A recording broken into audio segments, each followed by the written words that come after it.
Ladies and gentlemen, boys and girls, children of all ages, welcome back to Irons United's match preview. Of course, we have Tottenham on Saturday at home, 12:30 kickoff. We are, of course, live. I'm Anton. I'm joined by Matt and Stel all the way over in the corner. We are going to be coming to you live, so make sure you get your comments in below. Let us know your thoughts on the game coming up. And, of course, anything we're talking about as we go along. Matt, Tottenham, it's our chance to get consecutive victories. Since the 2013-14 season, 2 consecutive victories against Tottenham. Is Jose Mourinho effect going to come into play? Obviously, we've got some big news that Pochettino's been sacked and Mourinho's come in. Where are you at with that? It's really going to be a flip of a coin because he only done his first training session this afternoon. So he's going to have had, a day and a half training with the team. So you'd think maybe personnel-wise and tactics-wise it's going to be the same team. But it just depends if they get that new manager bounce because, it's always us that when a team's in a bad run, they either play us and win or they sack their manager and then they win. So I remember the last game that Wenger had. The last season, Wenger was at Arsenal when Arsenal won this awful run, and we were going to the Emirates. We was going to the Emirates to play them, and then on the Friday they come out and went, this Wenger's leaving in 3 games. He's leaving at the end of the season, and they smashed us off the back of just getting that boost. And you think Mourinho coming in, he normally plays more defensive, so is that going to really mess with the Tottenham team, or is that just going to make him more solid at the back? It's really not ideal. I don't know if you want to play him early or play him later. For me, I'd rather play him later. I just think it's a horrible, horrible position to be in because Mourinho's going to want to get him going. But if we can't get fired up for Saturday, what's he got left? Pellegrini's got to get him going. And it just depends if Mourinho, who wins a tactical battle between the two of them. Still, Mourinho, Tottenham. I mean, first and foremost, was it a shock? It was a shock. Yeah. Yeah, it was a shock to let Pochettino go because he's been their most successful manager in their modern history, and I know he hasn't won anything, but he's turned that team around. I think as West Ham fans, we look on at Spurs with a bit of envy, don't we? Finishing in the top 4, Champions League football, being in the Champions League final, stuff like that. We'd take that. We'd bite that. We'd bite Pochettino's hand off for that, wouldn't we? Yeah. So it was a bit of a surprise, to be honest with you. I didn't see it coming. I knew they were having a bad patch, but because we're having such a bad patch, I kind of haven't been focusing on the fact that Spurs have been equally as bad as we have. And Matt's absolutely right. What a time for them to change their manager. And Mourinho of all people. We were even talking about maybe he was going to become our manager, and now he's Spurs manager. I didn't see it coming. No, I didn't see it coming at all. Of course, we're going to talk about the game itself. Of course, we're going to talk about West Ham, but let's just get straight into the nitty-gritty regarding the Spuds. Tottenham have only won 6 of the past 24 league fixtures and are winless in 5. They are without a victory in 12 away league games dating back to January and have gone 13 away matches without a clean sheet. They have 14 points after 12 matches, 7 fewer than any other season since Pochettino's when he arrived back in 2014. They've only kept 1 league clean sheet this season. They've conceded at least once in their last 7 matches, and they've dropped a league high 12 points from winning positions, just 2 less than the whole of last term. But do those stats mean anything when it is welcome West Ham, Matt? It's the same, isn't it? It's enter West Ham. A team needs to win, enter West Ham. As Stel said though, you haven't really, as West Ham fans, you haven't noticed the fact that we think we've had an awful season. They've only got 1 more point than we have. Yeah. Was I surprised to see Pochettino go? No. I thought he would at least have got, but I thought he would have got the game on Saturday at least. Yeah. It did seem strange that they waited till the back end of the international window to do it. And then when 12 hours later, what was it, 12 hours? It was 11 hours later, Mourinho came in. Yeah. But I mean, Pochettino himself has probably got himself in a better position than we are. Like, he's got himself in a better position leaving Tottenham. I think Tottenham have been left in. Yeah. You know, there's talks already that he could be off to somewhere like Bayern Munich. Exactly. Yeah, of course. And he's had this massive payout, which Levy never does for Tottenham. And from a Tottenham perspective, you think it's almost like a clash of styles, because Tottenham play this, you know, as Stel said, we're envious. They play this good free-flowing attacking football, littered with international players. And I've already seen this morning that people were joking about it last night, but it's already in the papers this morning that Mourinho said he wants to sign Matic from Man United, who can't get in the Man United team because he's too crap. It's defensive football that Mourinho's going to play, and Tottenham don't play it. The only thing you've got is a slew of players that are all out of contract, that are unhappy. Can he get them going again? You know, Eriksen's made it perfectly clear to everyone he wants to leave, as is Vertonghen, as is Danny Rose. But talk to me though. Like, there's a lot of players though. I mean, there's a huge amount of talent in that side. That squad collectively, got to the Champions League final last season. They've hit a big dip in form, and we all know what they're capable of. Is this any different this game than what, or is it the London Derby? Is the London Derby going to have an effect on? You know, we'll come on to West Ham in a minute, but is it going to be the London Derby? Is going to be the Mourinho effect that the Spurs fans are going to go on? Because I mean, you've got to look at the players. Son, Kane. I mean, Kane's come off a really good international break. He's going to be all guns blazing. You know, Mourinho's saying the right stuff. He's coming out in the media and he's saying, these are all the players that I wanted to sign. This is the reason I came to Tottenham, because I could never sign these players before. What are your thoughts on that still? Well, I think the players, you know, whenever a new manager comes in, players always want to prove themselves, don't they? And I just wonder how many players are going to want to play for someone like Mourinho. It's interesting that tweet came out that Dele Alli put out about 5 years ago or something, where he sort of mocked Mourinho for being a great, you know, he didn't think he was a great manager. And now someone like Dele Alli might not even get a game under Mourinho because of that. You know, the thing that Mourinho does is he doesn't forget. But I just wonder how many of these players is Mourinho going to fancy? Because he clearly doesn't fancy the flair players. He always has them in his squad, but he always picks the Matiches of these worlds, of the footballing world. So I think it's going to be a bit of a dilemma, isn't it? Where some of the players are going to obviously want to prove themselves, but then how much faith is Mourinho going to put in any of these players? So there might be a bit of a dilemma there, a bit of a dichotomy going on.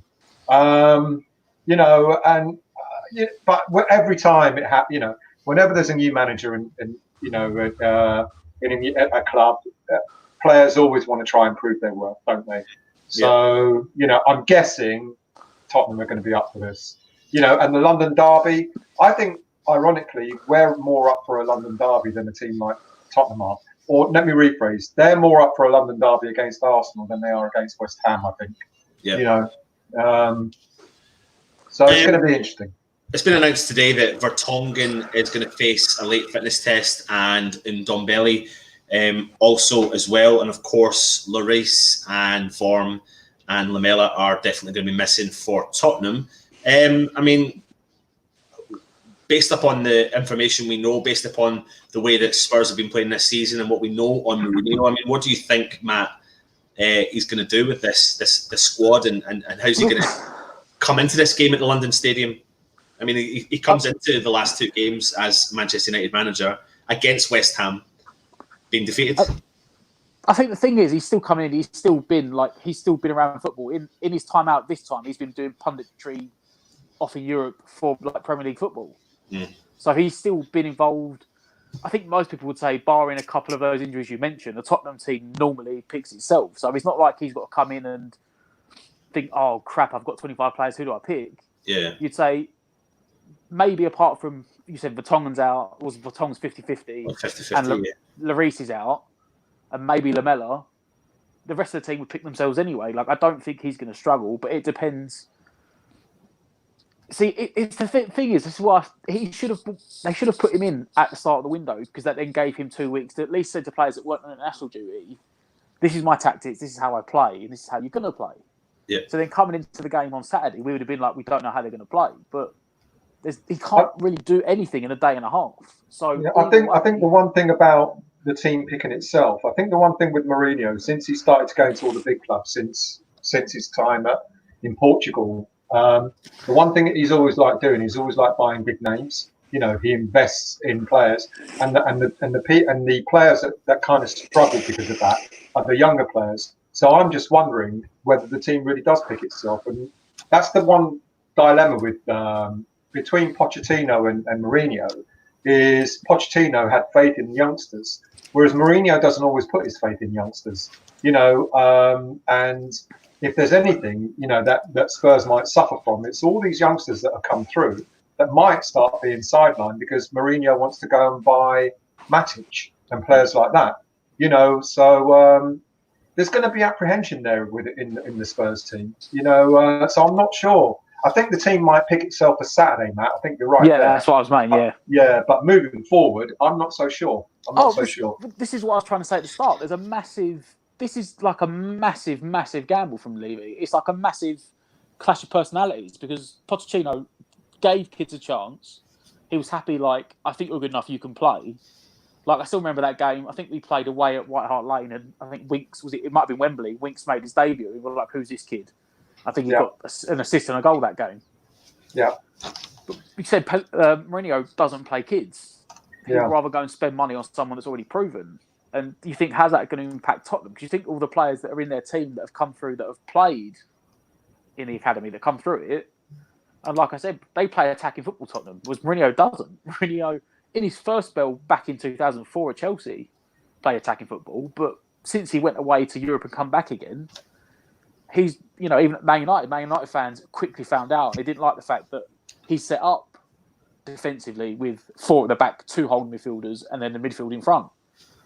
And you think a Tottenham fan's going to accept that? Are they going to accept the fact he's come in as a former Chelsea manager who doesn't like playing kids? And the irony is that he mocked us a couple of seasons ago when Allardyce was in charge, that we came to whatever phrase he used back then about, you know, us playing 19th century football or something. That apparently, you know, we were sort of defending him, but that's his style. You know, we out tacticked his tactics, or whatever the word is, you know, by using his tactics, and he didn't like that. He doesn't like that when other teams do it against him. You know, when they play defensive. You know, but that's what he's going to do. You know, I've got to be honest with you. As much as I can't stand Spurs, I kind of feel sorry for them because they've gone far. They've taken a massive step forward with the likes of Pochettino, and Mourinho is going to take them a couple of steps back. You know, but I don't know if that'll be soon enough for us on Saturday. That's another matter. Well, what's Spurs' biggest weakness?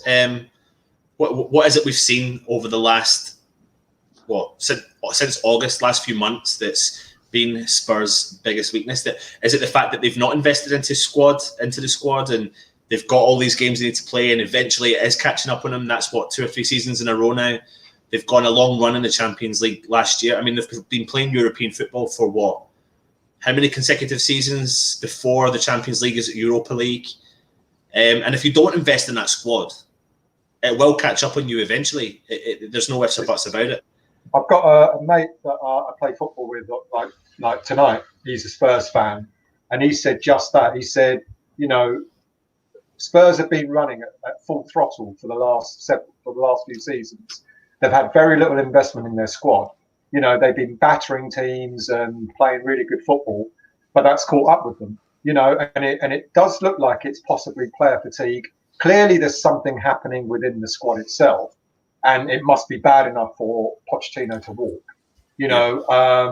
But I think there is a certain amount of player fatigue as well in there. I think there's, and it's not fresh enough. Whereas most squads, most teams, you know, you buy at least 2 or 3 new players, you know, to at least keep it a bit fresh. But that's not happened with Spurs, and I think there's probably that over familiarity, if that makes sense. I know that sounds a bit weird, but there's nothing fresh. It almost as if, you know, Matt, you said earlier, the team picks itself. It's almost like players know that they're going to be picked.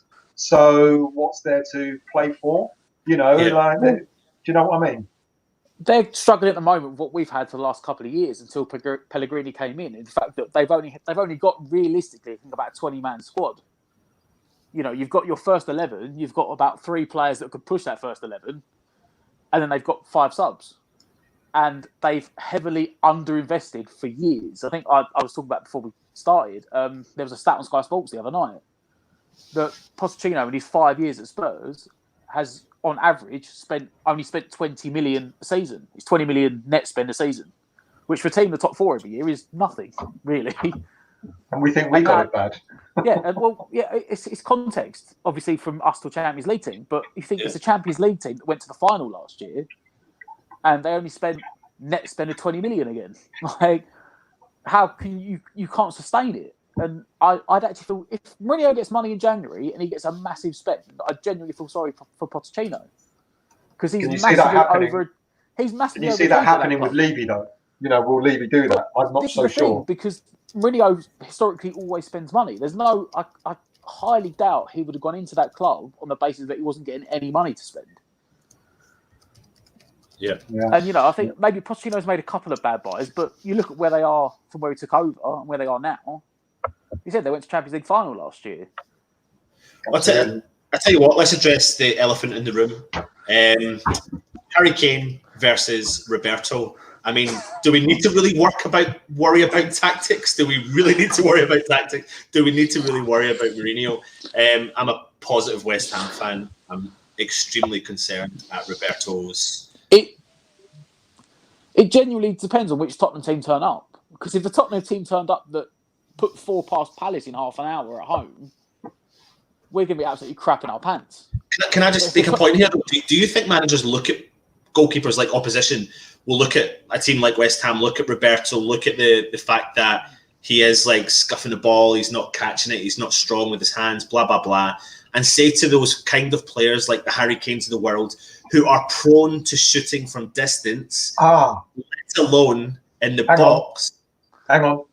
The one thing Tottenham probably won't do, unlike Sheffield, Newcastle, etc., is they're not likely to get it. They're not likely to be crossing it into the area. Which, say, if Roberto plays, it saves him because as a shot stopper, he's all right. You know, as a shot stopper. But it's when it comes over in the box, you know, when people are going to head it, that we've got no defenders and we've got no keeper to head it back out or punch it out or whatever. So I think that might be a bit of a saving grace. I'm trying to look for a positive. But, you know, that Tottenham don't play that way. Tottenham don't, you know, sort of ball in, you know, for someone like Kane to sort of head it in. Yeah. You know, so that might be a bit of a saving grace for us because they're going to want to take the ball and whack it from a distance and stuff like that. And generally speaking, and I know everyone's going to laugh at me, you know, that everyone that's watching, Roberto's actually a half decent shot stopper. I know. To be fair, if you actually go back and look at all these highlights, he's such a frustrating goalkeeper. Because if you go look at the 6 games he's been in goal, I could show you these old YouTube compilations. I could make 2 different videos, and you'd see 2 entirely different goalkeepers. You'd see a world-class goalkeeper and a guy that wouldn't make it into a pub team.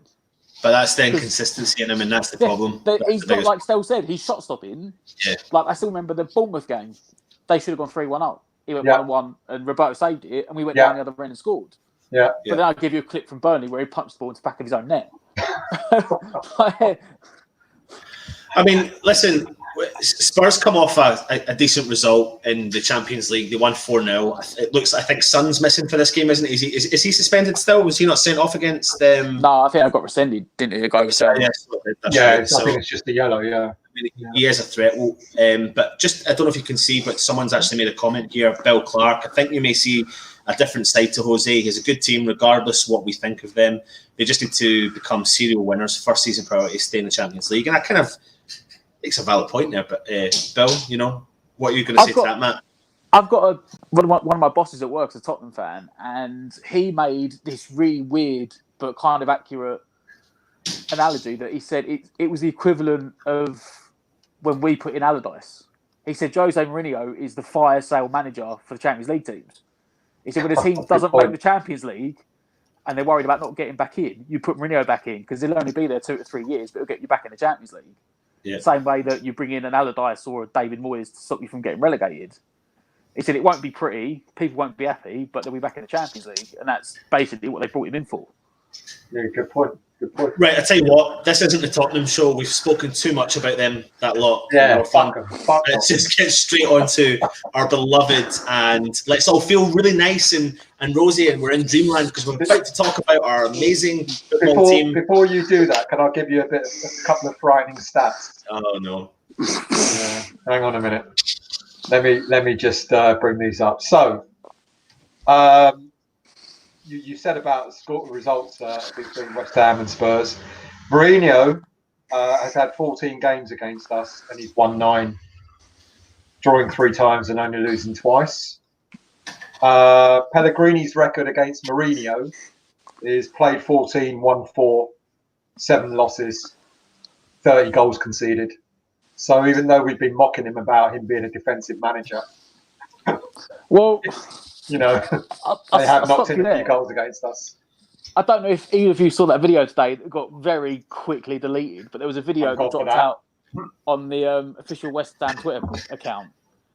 And it was a picture, it was like the caption was like, "See you on Saturday, Jose." That's right, yeah. And it was like a game, there was the game you talked about when we sat back and Adrian made all them saves. Yeah. And then it was a game we won against them at Upton Park when Andy Carroll scored a header.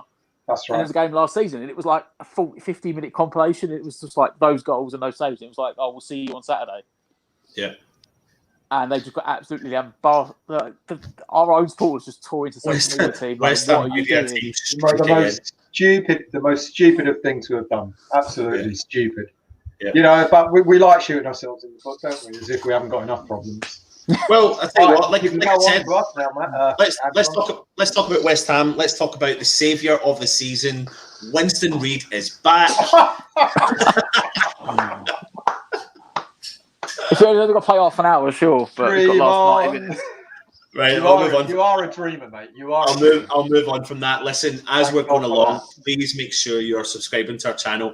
Please make sure you're hitting the thumbs up, and please make sure you get your comments in. We are trying out new software. We all seem to like it. Comments we're getting back is positive, so let us know what you think on the stream we're doing live tonight. But you have to get your comments in, and we'll definitely engage with you guys. But of course, we are West Ham. We haven't won in the league in the last 6 games after a great start. And Mr. Pellegrini is under a lot of criticism, and in my opinion, rightly so. But Noble, Wilshere and Antonio have all trained this week and are potentially going to get a look in. Matt, West Ham, what do we do? The worrying thing is, I think you generally start all 3 of them, but coming back from injuries, I don't know if that's the right thing to do. Because we've seen Antonio, especially Antonio and Wilshere, both historically break down quite easily, so you don't want to rush Antonio back. But you're already at the point where we're desperate. We need to put him in the team because we have no genuine pace threat going forward that seems to just bully past players, which Antonio does. Lanzini's out, so that probably means that either Fornals is going to go in or Wilshere. Can I see on the Lanzini point, though, and over to you, Stel? I, at the start of the season, thought Lanzini was, if not one of our best players. Out with just Lanzini, all the players have been dipping in form recently. He's injured. We can't do anything about it. Does it give Pellegrini an opportunity here to try something? Yeah, he's got to try. Yeah, he's got to try something different, and I don't think Fornals is necessarily the answer. I'm afraid. Yeah. I want to see. I actually don't even want to see Noble play on Saturday either.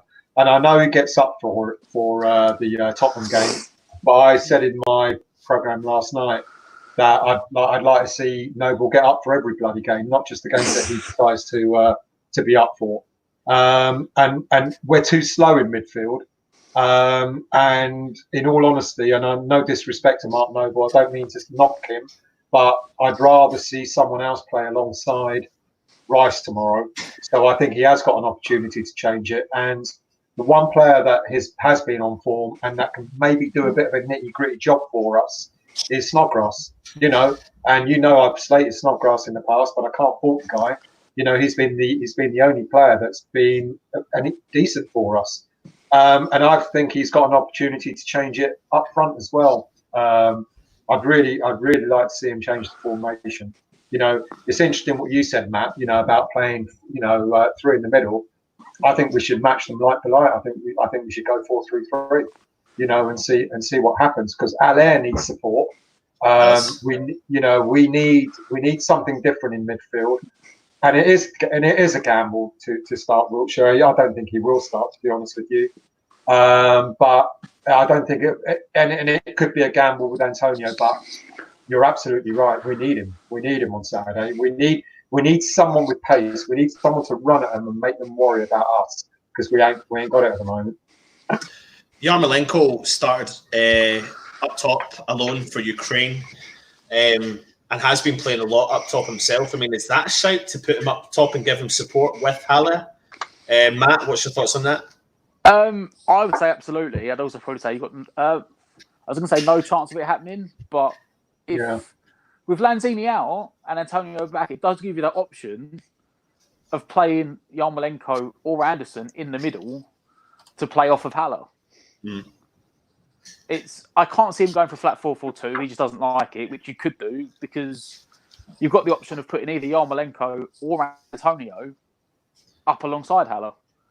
But if you're going to do his tried and trusted 4-2-3-1 crap that he plays, then it does give you at least the opportunity of playing a Yarmolenko or an Anderson in the middle, but think of nearer those to three. Haller to give him support. Just think of those three, though, in that attacking position. You've got the pacey one, the one that holds the ball up, and the extremely over-the-top skillful one. It's on paper. Yeah. The only problem, mate, is I agree. I'd like to see Yarmolenko, Allaire, and Anderson up front. Play a three, because I think Allaire would love that. Because you've got a real mix of skill there, and you're absolutely right. It could work.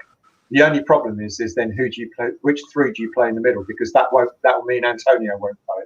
No, Antonio may come on. He may come on as a sub. Let's be honest in that one, though. Like, the old West Ham would have started Antonio. When I say the old West Ham, I mean like the old kind of rehabilitating, bringing the players back from injury. We have seen more recently that West Ham are more cautious when they're bringing players back from injuries. Therefore, if they go and are consistent in that, then there is no way that Antonio will start the game.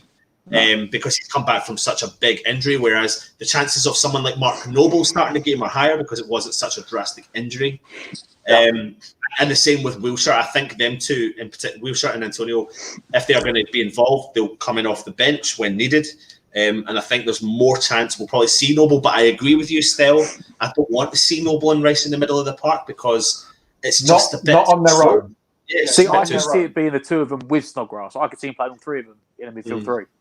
Now that would be interesting. Now I could see that happening if Pellegrini, really decided to make a change.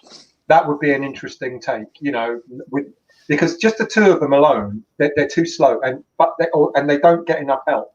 But yes, mate, you're right. With Snodgrass there, that could be your three, and then the three up front: Yarmolenko, Allaire, and Anderson. That could work. That could absolutely work. Yeah. Defensively, we're not looking great. Still conceding goals. We all know that Stell's love child, Ogbonna, was dropped, and he's desperate for him to come back into the side. Do you want me to give you the stats again, mate? No, not particularly. In fairness, anyway, do you want me to give you the stats again? To be fair, in fairness, happy to. He didn't deserve to be dropped. Exactly. We had that game against Everton when, admittedly, we were an absolute shambles. But the only real players to come out of that game with a head held high was Diop and Ogbonna. And Ogbonna gets dropped. All joking aside, will he bring or make changes in that back four? Absolutely. Where?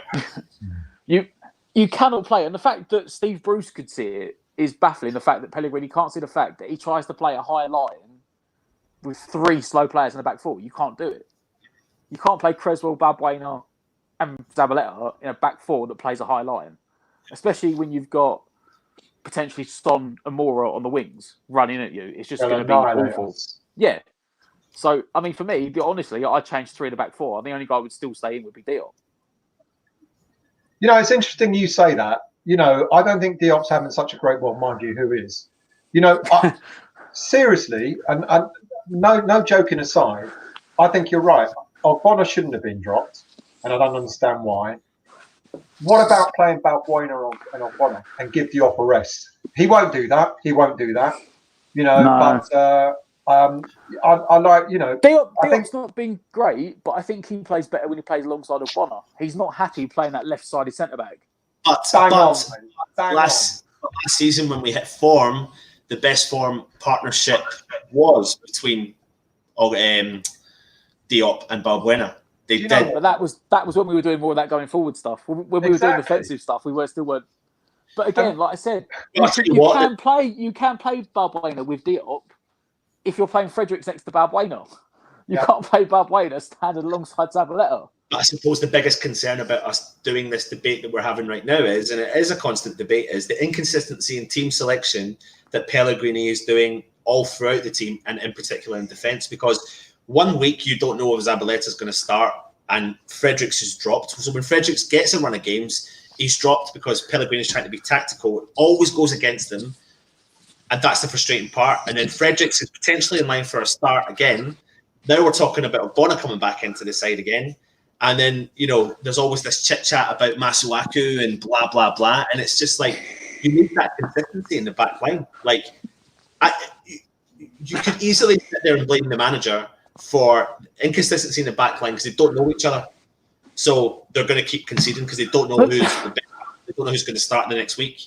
The problem is that most teams in the Premier League, I know you say there's competition for places, but most managers, I guarantee you, will know what their first 11 is. Yeah. They'll say, this is the starting back 5, back 3, back 4. That is it. And if an injury comes in, this guy replaces him, this guy would replace him, and they know the places.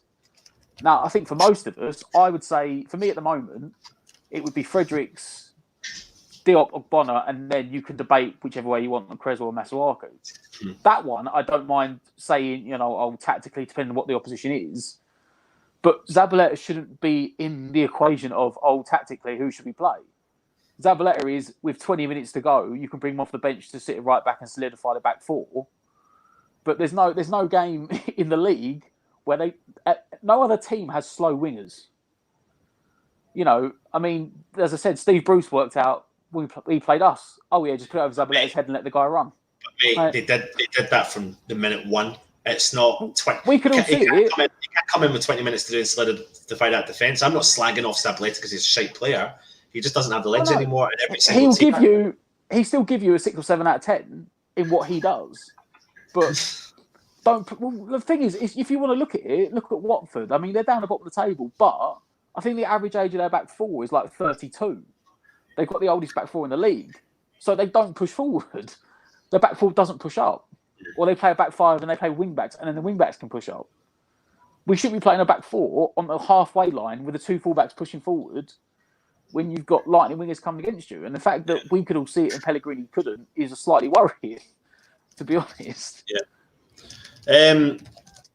I'm with you, Matt. I think, I think it should, personally, I think it should be Fredericks, Diop, Ogbonna and Creswell. But Ogbonna won't start, so it will be Balbuena again. And I don't mind that, as long as Fredericks is alongside him. Yeah, I can't see Zabaleta starting, and I really hope Masuaku doesn't start, because he's as much of a liability as a West Ham fan. You know yourself, come 11:30 when the team is announced on Saturday, and you see a couple of names, you know what afternoon you're up for. Yeah, that's sure do. Yeah, you sure do. Really starting to fucking be so shit. It's so shit when you see that start, especially like the 2 games consecutively, Sheffield United and Newcastle. You just thought to yourself, like, what are you doing? Have you not learned from last week? Have you not? I fucking hope he's learned during the international break and he's taken a good hard look at himself, Pellegrini, and make some proper decisions. And he's got to start from the goalie. I know we've all avoided. We're all talking about the defence and we're talking about midfield and up front. We haven't said anything about the keeper yet. Well, very little. There's not much you can say. I mean, they took this gamble in the summer, didn't they? I mean, I think if you go back, Fabianski's played every game for about 4 years running. every league game. He'd done the same last year. And so they went, oh, Fabianski's first team goalkeeper. We just need an actual number 2 to play in the cup games. So they didn't go looking for someone to compete. That went well. They didn't, but the problem is, like when we had Adrian and Randolph, you could never know. Like the actual fan base would be split and say who would start. You never knew which of them was going to be worse than the other. Well, it wasn't. Well, yeah, but also you could literally talk to one fan who would say, "Oh, Adrian's number 1," and someone would say Randolph's number 1, and they were competing with each other. Whereas they went in the summer and went, "Let's save some money. We'll bring in an actual number 2 and an actual number 3." Yeah. And all of a sudden, Fabianski's injured. It's like, oh crap. Yeah, he's not actually that good, is he? No, because he's a number 2. David Martin's got experience in the country. He's played at championship level. He's done all right. Was he not named in the championship side of the season a couple of seasons ago? Like not that long ago, or he's. It's just, I'm sorry, but I just. But apparently he's been brought in only as a training ground keeper. You know, so. Well, I think that what that meant is that they never actually expected him to have to play. It doesn't mean he can't play. Sure, it's just when they signed him, it's like Scott Carson went to Man City. He's gone on loan to Man City this season. He's gone as a training ground goalkeeper. Like I don't think Scott Carson expects to play a single minute of football. He's just there to like be on the training ground every day and help the academy players. Sure. Yeah. Listen, let's start rounding this up a little bit. Predicting the West Ham starting lineup. The tactical, I mean, in my opinion, I don't know if anyone really can predict West Ham starting lineup or the tactics that Pellegrini is going to do. Do you agree with me, or is it going to be more personal opinion? Go on, Matt. I think it's going to be horribly predictable. I honestly, right now, if I think in Pellegrini's head, he's going to go Roberto, Fredericks, Balbuena, Diop, Creswell, Noble, Rice, Snodgrass, Anderson, Yarmolenko, Haller. But if he does that, it won't be as a 4-3-3. It'll be as this crappy 4-1-4-1. 4-2-3-1, 4-1-4-1, 4-2-3-1. Yeah. It'll be Noble and Rice sitting in front of the back 4. Snodgrass letting roaming round. Yarmolenko on one. I agree. The other, Haller I agree with you. If he played that lineup in a 4-3-3, I'd say we might have a bit of a chance. Roberto, I think his confidence is shot to pieces after the last few games. And it's an understatement. Yeah, I know. I'm bleeding obvious, but I personally I would drop him, and I would give. We can't do any worse than try Martin out. No. We can't do any worse. You know, and if we get battered, what game's coming for? You what, mate? What game to come in for? What? Well, he'll be up for it. Yeah. He knows the history. And he knows the history, exactly. So he'll be up for it. So why not? And it's interesting, you know, we've been talking about the team, and I think you and I were talking, I think after in the review or in the gift of the gab, what we seem to be lacking is a proper spine of the team. You know, we don't have we rely on Fabianski, now he's out. So, you know, that's the start of the spine that's weak. You know, he doesn't know who his best 2 central defenders are. You know, it's Diop Balbuena, it's Diop or Bonner. You know, he mix and matches. Noble and Rice, as we've already said, aren't doing it because they're outnumbered and they're too slow. And then Haller up front on his own. You know, so that spine is really absolutely isolated. Yeah, it's awful. It's like that's why he's got to make a change on Saturday. He's got to playing 3 in the middle and playing 3 up front will make that spine a bit more resilient. You know, but yeah, I'm one with Matt. I'm really worried that he's not going to have learned anything. And I reckon if we get, you know, it's one thing about, you know, the formation and the team that he picks. It's also about attitude when they're out there. Now, if we go out there and play and show some heart and we lose, at least the fans will walk away and go, well, they gave it a go. Yeah. Fair enough. They gave it a go. But if we give in the way we've given in the last few games, God knows what. I mean, I'd hate to think what the atmosphere is going to be like at the stadium at the end of that game. I'm just dreading 11:30 Saturday, looking at my phone and seeing the name Zabaleta in the starting lineup.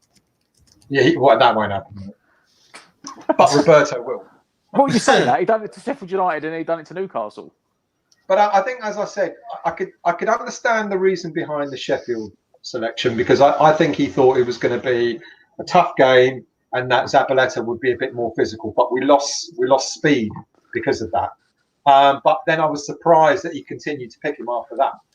That was the shock. So I've asked all the fans who are watching tonight to give us their predictions. We've got a couple of wins for West Ham, a draw, and quite a few losses. Joan, you've come in and depressed me by saying 4-0. But I'm making the big journey all the way down from Scotland, so I'm expecting West Ham to turn up. About time you bought a drink. Yeah, but see, that is the thing. If we turn up and then Tottenham turn up, and if Tottenham turn up, they'll be better than us. If we turn up. But if we turn up, we put a shift in and we lose 3-2 or 2-1. Yeah. We've got to put a shift in. I think they'll be upset, but we'll accept it. That's the important thing. It's going into the next run of games. If we play really, really badly on Saturday, I mean, the next run of games up to Christmas means we'll be in the bottom three.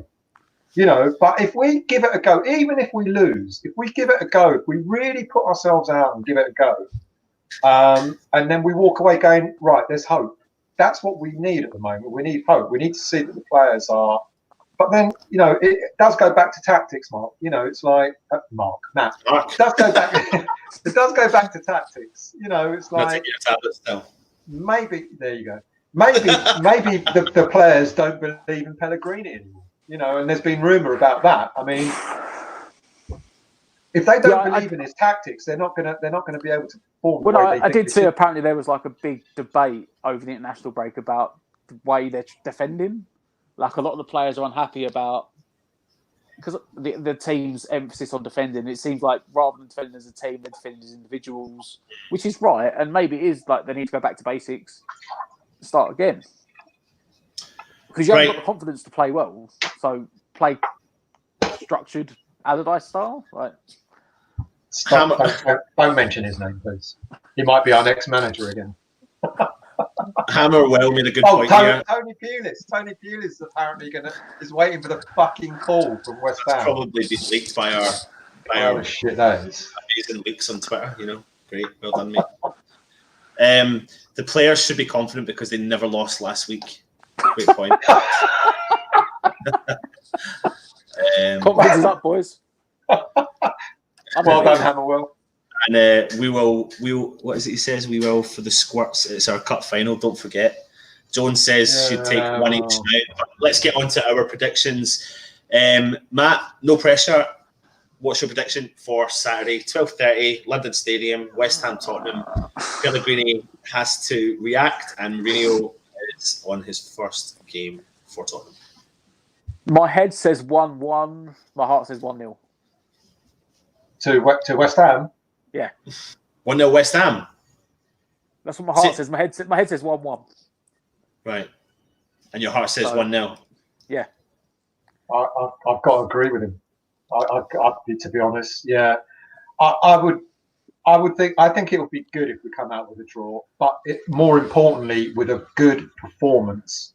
I don't want to take a loss, but I would almost accept a loss if we perform well. That's the thing. Still. Oh, mate. What? Did you just say that? Did you just say that? Mate, the performance is going to be as important as the result. It really is. It really is. I'm going to go for a 1-0 victory for West Ham. I ain't going to go be about the bush. I just go 1-0 West Ham. We're going to get up for it. Whether or not it changes our season, I don't know, but we're needing a much-needed boost. We've got Mr. Positive in the chat. Fandangos. I've not heard from you for a while. Just seen it, yeah. Cheers, Dan. See you Saturday, mate. Never winning again until Pellegrini goes. So, I'm sure there'll be plenty of debates on Saturday for a couple of beers, Dan. So look forward to that one. Listen, get your comments in below. Let us know your thoughts on what we've said. Are we positive? Are we negative? What does Pellegrini do? We've tried our best to discuss what we think he's going to do, but to be honest, I don't know if there's any fan out there that really knows what's going to happen. I feel like every season goes on under West Ham, under this ownership, and every manager that comes in, as you said, Matt, doesn't know the starting 11 week on week, and inconsistency. And that's what I'll say. Inconsistency in our team selection has been there for a long time. for possibly even, probably Bilic onwards. Really, it's been every week. It's his fault. It's Bilic's fault. So that rounds up our preview. A couple more comments coming in here. Someone saying we'll win 2-1, and you've given me hope. 2 of you are predicting a win, Joan. Well, fingers crossed. That's all we really got as a West Ham fan is hope. So make sure you follow us on all the social media channels. Although I'm not on Twitter anymore, I think Matt, you kind of look after that account, and still all on Facebook accounts. We've got the West Ham Voice group going on. We've got a few more competitions coming up. Big shout out to the Supporters Club who have announced a new location. So got to go and give it a shot, see what you think. You've got to give it a chance and see what you think. So I think it's I don't know what it's called, the last drop, last drop. which is next to the Orbit. Is it called the Orbit still? Yeah, the Orbit. It's the podium. It's upstairs. The big. What is it? The big spiral slide. Yeah, that slide. Yeah, the massive slide. So great location. We just need to see if what the kind of supporters are going to do. But give them your support. If you get a chance to go, you can pay in the door, go in, have a couple of drinks right on the view. The closest bar to the football stadium might not be the cheapest bar to the football stadium. No, they sent an email out with the prices last night. Not bad. Not bad. Oh. There you so go. give us a rundown still then, just for anyone that is thinking. I think a pint is four quid, which is not bad really. I think that must have been the cheapest pint. A double, which is more important. A double rum and coke is a £5. That'll do for me. So whoever's there, it's a double dark rum and coke for me. Thank you. actually, Ant's coming down and he's bringing his wallet apparently. I always buy you drinks. In a bar with a wallet. Definitely your turn. You owe me a full night out. Anyway. £3.50 a pint. We will be doing videos after from the new location as well, so make sure you come down. Still, make sure you bring the microphone. Don't forget, the fans are watching, know it, and are waiting for you. I thought I was going to get away with that. And we'll definitely get Fandango's on to see what his thoughts are on West Ham. Hang on, Hammerwell's just said Roberto will be hammer of the man of the match. Hammerwell also suggested that Roberto starts up top. So there you go. He's going to bang in a hat trick. Hand of God. Anyway, thanks for tuning in. I've been Anton. He's been Matt. He's been Stel. Get behind West Ham. Come on, you Irons.